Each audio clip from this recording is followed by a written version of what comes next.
Mga idol, mayroon po tayong ipapaabot kay kaibigan. Napakarami ngayon ang nagpaabot sa atin kasi natakot sila kung mag-impok sila ng pagkain, baka daw masisira. Ano po ba daw ang dapat lalagyan? Kaya itanong natin sa ating kaibigan mga idol at yung tubig mga idol ha. Kaibigan, di nyo? Ay salamat. Kumusta po kayo kaibigan? Mayroon po nagpaabot sa atin. Natatakot sila mag-impok ng sinakong bigas. Ngunit baka daw masira. Gusto po nilang malaman sa inyo kung ano po ang magandang sisidlan. Oo, tama mga idol. Kung mag-impok kayo ng pagkain, huwag po talaga sa sako ilagay mga idol ha. Kasi ang sako mga idol, posibleng mayroon pong uod. Ang maganda po yung hindi mapasukan ng hangin. Tulad po ng yung stainless na sisidlan, no mga idol, mayroon pong mabibili na sisidlan po na stainless. Yun po, hindi po yan na masisira daw. Pero kaibigan, ang tubig nasisira po daw talaga yan pag matagal hindi magagamit.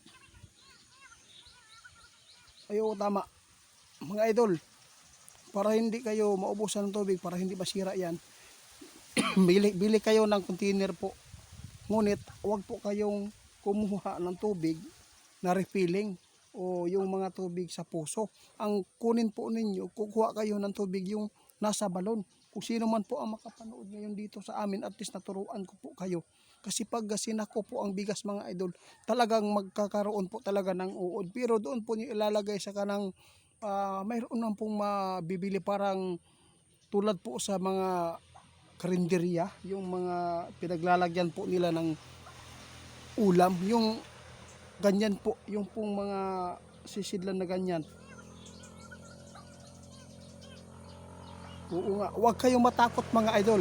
Kapag nagkaroon po ng pag-impok ng pagkain, hindi yan masisira kapag yun po ang lagay, sabi natin kaibigan. At saka kung sino man po ang mayroon pong mga sakahan sa bundok, sige mga idol, kailangan po natin magtanim dahil hindi natin alam po ngayon ang mangyayari. Baka ito na po ang sign ng World War III. Tandaan po ninyo mga idol, ang nakakamatay sa totoo lang, ang gutom mga idol. Ang bakbakan, pwede natin yan maiwasan. Dahil po, sinabi po ng ating kaibigan ngayon kung saan tayo pwede magtago na safety. Sinabi po ng ating kaibigan.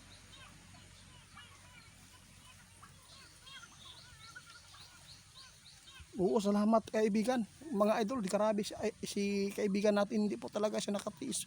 No? Tumuro siya sa atin para po ay matulungan kayo sa mga natatakot na mag-impok ng pagkain dahil masisira daw yan. Kaya kung mayroon man kayong mga sisidlan na maganda, huwag po talaga maglalagay sa mga plastic o sa sako dahil madali talagang masisira. Aabutan lang siguro ng 3 months o 2 months, wala na, sira na, mayroon ng mga amag. Kaya ito po ang aming inituro ngayon sa lahat ng makapanood sa amin. Maghanda po tayo ngayon mga idol dahil si kaibigan mismo ang nagpaabot sa atin pagpapatuloy itong kaguluhan. Kung mayroon man pong masagasaan pa uli, no? Marami na po ang sasali pong bansa dito. Grabe po yung sinabi po ng leader sa Iran, kung gagalawin po ng USA ang Iran, maraming bansa ang madadamay. Ito mga idol, tandaan po ninyo, ang China, ito po ang hinihintay po nilang hudyat. May hudyat po sila dahil gusto nila na ang pwersa ng Amerika ay ma-down at makuhaan pa. Kaya wala talaga tayong kawala po dito sa China mga idol. Kasi walang imik sila dahil po mayroon silang plano talaga. Na tulad po ngayon, kawawa po. Napakarami po ang nawalan po ng gas ngayon mga idol.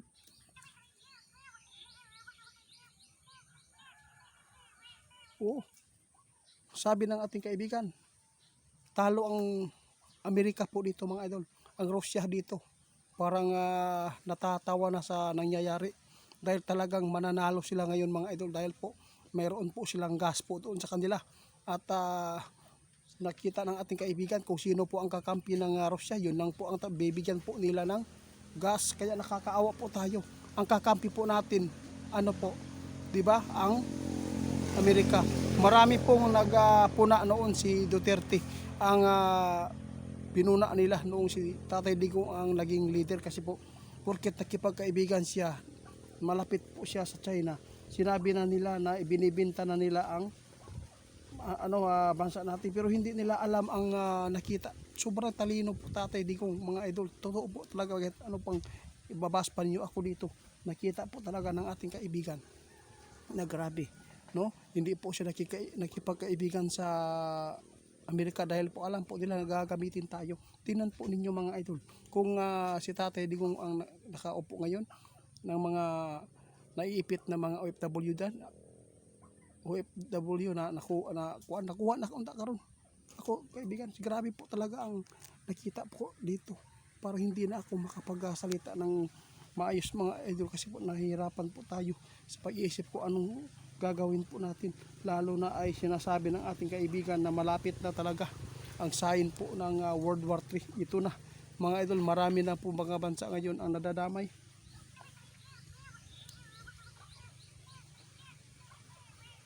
Oo, sinabi ni Linyo mga idol, sabi po na wag kayong matakot, no? Kasi kung pinaplanuhan naman tayo ng China ngayon, dahil po hinihintay lang po nila ang hudyat na ang Amerika mawalan po ng puwersa, lalo mapiangan mo nagiingon mga idol. Kawawa, marami ngayon ang naghihintay na lang kung ano po ang mangyayari. Kaya sa lahat po ng mga nasa city ngayon, huwag kayong mawalan ng pag-asa, kasi alam po ninyo, kayo po talaga ang punteriya ng ating kaibigan na mailikas kayo doon at lumayo sa lugar na yan. Kaya maraming salamat kaibigan. Hanggang dito na lang muna. Ako po ay nagpapasalamat po sa inyong lahat mga idol, dahil po isa po kayong tunay na totoong supporters, dahil kung ano man po ang inyong gustong ipaabot sa amin, na ipaabot po ninyo sa amin.